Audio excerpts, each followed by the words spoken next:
It was the third meeting between the Russian President Vladimir Putin and his Ukrainian counterpart Petro Poroshenko, and the first since a September ceasefire went into effect. It was meant to halt months of fighting in eastern Ukraine that's left more than 3,000 people dead. But observers say both sides have failed to live up to their obligations. The Italian leader who hosted the meeting said progress had been made, but that substantial differences between the sides remained. This is normal.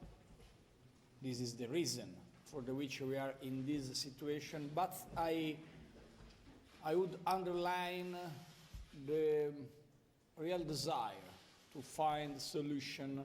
And for this reason, I think we can be positive after this meeting.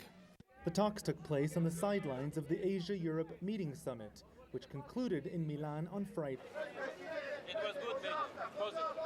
But Western leaders attending the summit say the fighting in Ukraine, while localized, threatens the region as a whole. Russia now needs to take the actions to put in place all that's been agreed, getting Russian troops out of Ukraine, getting heavy weapons out of Ukraine, and respecting all the agreements, and only recognizing one legitimate set of Ukrainian elections.